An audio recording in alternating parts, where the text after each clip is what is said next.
کوئی ایک نفل عبادت نہ کرے، فرائض اور واجبات پر اکتفا کرے، سنتوں پر اکتفا کرے، اور ایک بھی نفلی نماز زندگی بھر نہ پڑھے، نہ کوئی نفلی صدقہ دے، لیکن واجبات اور فرائض ادا کرتا رہے، لیکن ساتھ ساتھ گناہ اس سے کبھی صادر نہ ہو، تو باوجود ہے کہ اس نے نفلی نماز نہیں پڑھی، نوافل ادا نہیں کیے، اس کے باوجود انشاءاللہ سیدھا جنت میں جائے گا، کیونکہ گناہ نہیں ہوا اسے۔ اور ایک آدمی نفلی عبادتیں خوب کرتا رہے اور ساتھ ساتھ گناہ بھی کرتا رہے، تو نفع ٹوٹا برابر ہوتے چلا جائے گا، اس کی کوئی گارنٹی نہیں ہے کہ وہ سیدھا جنت میں جائے گا۔ لہذا معلوم ہوا کہ گناہ سے احتراز، گناہوں سے بچنا، گناہوں کا اہتمام کرنا، گناہوں سے بچنے کا، یہ نوافل سے زیادہ ضروری ہے۔ عام طور سے ہمارے دور میں جو فتنے ہیں گناہوں کے، ان میں نگاہ کا فتنہ سب سے زیادہ اشد ہے، اور گھر گھر پھیلا ہوا ہے۔ ایک ایک شخص اس فتنے کا شکار ہے۔ پہلے نگاہ کے غلط استعمال کرنے کے لیے کچھ کرنا پڑتا تھا، کہیں باہر جانا پڑتا تھا، کسی کو سنیما دیکھنے کا شوق تھا تو سنیما گھر میں تو ملتا نہیں تھا، لائن لگا کے ٹکٹ لے کے جاتا تھا۔ اب نہ لائن لگانے کی ضرورت، نہ ٹکٹ لینے کی ضرورت، نہ گھر سے نکلنے کی ضرورت، موبائل میں سب کچھ موجود ہے۔ لہذا یہ فتنہ شدید سے شدید تر ہوتا جا رہا ہے، اور خوب سمجھ لیجئے، اللہ تعالیٰ مجھے بھی سمجھ عطا فرمائے، آپ حضرات کو بھی عطا فرمائے، کہ نگاہ کا غلط استعمال جو ہے وہ نور ایمان کو سلب کر لیتا ہے۔ اللہ بچائے۔ ایمان کا ایک نور ہوتا ہے،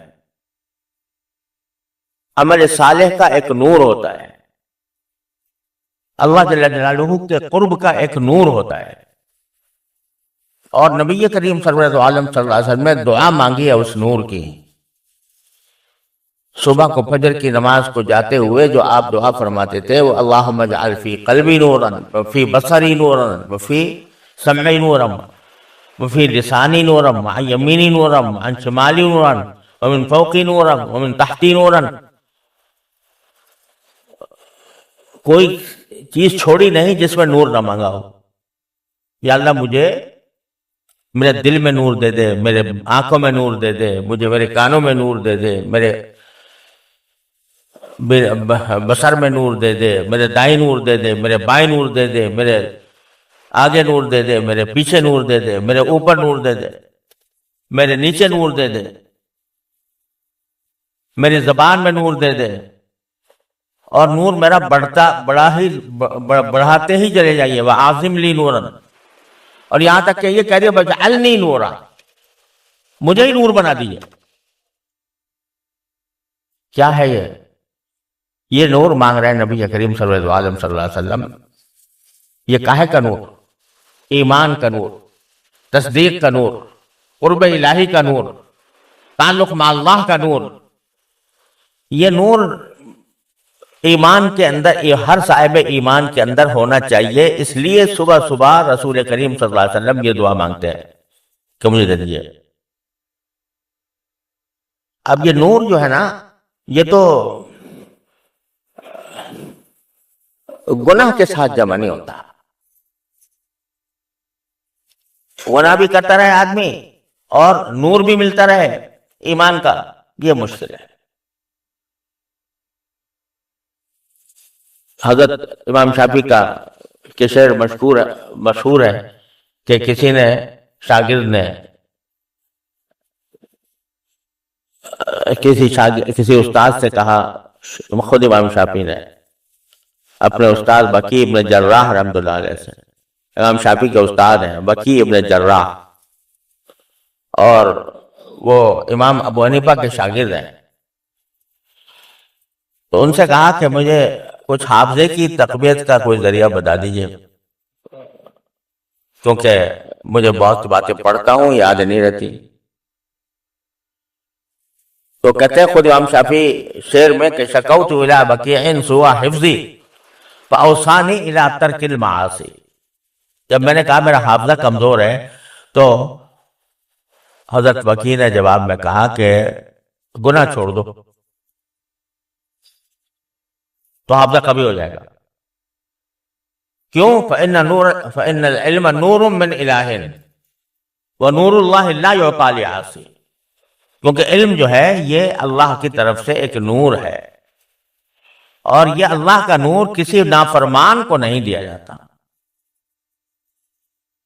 تو معلوم ہوا کہ گناہ جو ہے وہ انسان کے دل سے ایمان کے نور کو سلب کر لیتا ہے. اب کیا مطلب ہے اس نور کے سلب کرنے کا؟ اس کی تفصیل میں جائیں تو لمبی چوڑی تقریر کی ضرورت ہوگی، لیکن مختصر بات یہ ہے کہ جب ایمان کا نور قلب میں پیدا ہو جاتا ہے، اللہ تعالیٰ اپنی رحمت سے ہم سب کو عطا فرما دے، تو پھر انسان جو ہے وہ اس کا خود طبعی میلان وہ طاعات کی طرف ہوتا ہے، عبادات کی طرف ہوتا ہے، اللہ تعالیٰ کے احکام کی تعمیر کی طرف ہوتا ہے، اور گناہوں کی طرف جو رغبت ہے وہ کم ہوتی چلی جاتی ہے. جتنا جتنا ایمان کا نور بڑھے گا اتنا ہی گناہوں سے نفرت پیدا ہوتی جائے گی. شروع میں آدمی بتکلف نگاہ گناہ چھوڑتا ہے، دل چاہ رہا ہے، دل بچل رہا ہے، دل کی خواہش ہے، تقاضا ہے کہ یہ گناہ کر لوں، لیکن پھر وہ زبردستی اپنے اوپر زبردستی کر کے اور اپنے نفس کے خواہش کو کچل کر بچ جاتا ہے. تو جو اپنی خواہشوں کو کچل کر بچتا رہے گا اتنا ہی ایمان کا نور بڑھتا رہے گا. پھر ایک مرحلہ ایسا آ جائے گا کہ گناہوں سے نفرت ہی ہو جائے گی. یہ مانگ رہے ہیں سرکار دو عالم کہ یا اللہ مجھے یہ نور عطا فرما دے. اب وہ ان کو سرکار دو عالم صلی اللہ علیہ وسلم تو بذات خود نور تھے. لقد جاءکم من اللہ نور وکتاب مبین، سراپا نور ہی نور تھے. اللہ تعالیٰ نے ان کو سراپا نور بنایا تھا. لیکن کیوں مانگ رہے ہیں؟ تاکہ اپنی امت کے لوگوں پر شفقت فرما کر امت کے لوگوں کو سکھائیں کہ خدا کے بندو یہ چیز مانگنے کی ہے. نور مانگو اللہ تعالیٰ سے، اور اس نور کا نتیجہ یہ ہوگا کہ انشاءاللہ گناہوں سے حفاظت بھی ہوگی. گناہوں کی حفاظت، گناہوں سے بچنے سے نور پیدا ہوتا ہے، اور جب نور پیدا ہوتا ہے تو آپ مزید گناہوں سے بچنے کی ہمت پیدا ہوتی ہے. مزید ہمت ہوتی ہے تو مزید نور آتا ہے. یہ ایک تسلسل ہے جو بندے کو ساری زندگی جس کو حاصل کرنے کی فکر کرنی چاہیے.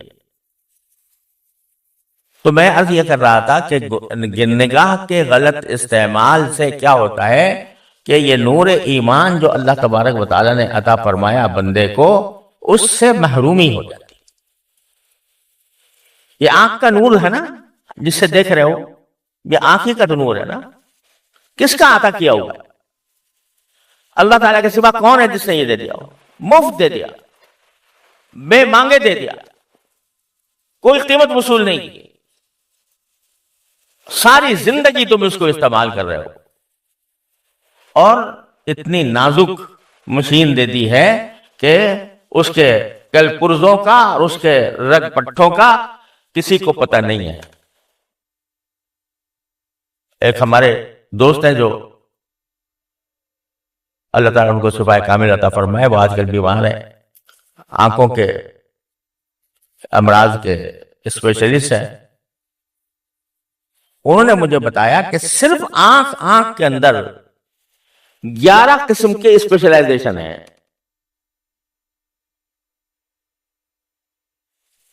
اس چھوٹی سی آنکھ کے اندر جو کائنات بنائی ہے اللہ تعالیٰ نے، اس کائنات کے جو اب تک 11 قسم کے مختلف لوگ ہوتے ہیں، جو کوئی ایک چیز کا اسپیشلسٹ ہے، کوئی دوسری چیز کا اسپیشلسٹ ہے، کوئی تیسری چیز کا اسپیشلسٹ ہے، 11 قسم کے اسپیشلسٹ ہوتے ہیں. اور جب ذرا سی کوئی کھٹک ہو جائے آنکھ میں، کوئی تنکا پڑ جائے، پھر دیکھو کیا بے چینی ہوتی ہے. اگر بینائی خدا نہ کرے کسی وقت اس میں کمی آ جائے تو انسان ساری دنیا کی دولت لٹانے کو تیار ہو جاتا ہے کہ یہ میں لٹا دوں لیکن میری یہ بینائی واپس آ جائے. بے مانگے مفت دے رکھی ہے اللہ تعالیٰ نے ساری زندگی، پیدائش سے لے کر مرتے دم تک یہ چل رہی ہے. تو اس کائنات کو، آنکھ کی اس کائنات کو اگر گناہ سے آلودہ کرو گے، اللہ کی دی ہوئی اس مشین کو اللہ تعالیٰ کی معصیت سے آلودہ کرو گے، تو اس کا چاہے تمہاری بینائی سلب نہ ہو، لیکن جو اس کے اندر اللہ نے نور ایمان رکھا ہے وہ سلب ہوتا جائے گا. جب وہ سلب ہو جاتا ہے تو اللہ بچائے انسان کا قیمت الٹ جاتی ہے. وہ برے کو اچھا اور اچھے کو برا سمجھنے لگتا ہے. گناہ کی ایک خاصیت یہ ہے، خوب یاد رکھنے چاہیے، اللہ تعالی ہم سب کی حفاظت فرمائے. گناہ کی ایک خاصیت یہ ہے کہ انسان کی عقل خراب ہو جاتی ہے اور وہ غلط کو صحیح اور صحیح کو غلط سمجھنے لگتا ہے، اچھے کو برا، برے کو اچھا سمجھنے لگتا ہے. اسی لیے قرآن کریم ان تتقوا اللہ یجعل لکم فرقانا، اگر اللہ سے ڈرو گے. اللہ سے ڈرنے کے معنی کیا ہے کہ اللہ کے احکام پر عمل کرو گے، اللہ نے جن گناہوں سے بچنے کی تلقین فرمائی ہے ان سے بچو گے تو یجعل لکم فرقانا، اللہ تعالیٰ تمہیں حق و باطل میں فرق کرنے کا معیار عطا فرما دیں گے، عقل صحیح کر دیں گے تمہاری.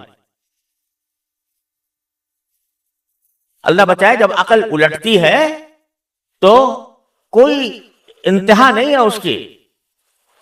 آپ لوگ سب جانتے ہیں کہ وہ لوگ جنہوں نے چاند پر سیارے اڑا دیے، چاند تک اپنی مشین پہنچا دی، جو مریخ کا شکار کرنے کی فکر میں ہے، جنہوں نے ایسی ایجادات کر دی کہ عقل حیران ہو جاتی ہے، دنگ ہو جاتی ہے. کمپیوٹر نے کیا انقلاب برپا کر دیا، آرٹیفیشل انٹیلیجنس پیدا کر دی، کیا کچھ کر دیا. لیکن یہ سب کرنے کے باوجود، یہ ساری ذہانتوں کے باوجود جب معاملہ آتا ہے جنسی تعلقات کا تو ایسا معلوم ہوتا ہے کہ بھیڑیے اور گدھ اور بدترین درندے بھی ان سے بہتر ہیں، ہے کہ نہیں؟ اور وہ اس کے لیے دلائل پیش ہو رہے ہیں، اس کے لیے عقلی دلائل پیش کیے جا رہے ہیں، اس کا فلسفہ بیان کیا جا رہا ہے، ساری دنیا میں اس کی تشہیر کی جا رہی ہے، ہم جنس پرستی کی. کیا ہوا؟ یہ ہوا کہ عقل خراب ہو گئی، مت الٹ گئی. کیوں الٹ گئی؟ اس لیے کہ جب فسق و فجور میں بڑھتا چلا گیا تو اللہ نے تو بھی دیکھ، تو کتے بلی سے زیادہ تیرے حماقت اور تیری بے عقلی کتے بلی سے زیادہ ہو جائے گی. تو گناہ جو ہے وہ جہاں گناہ عذاب کا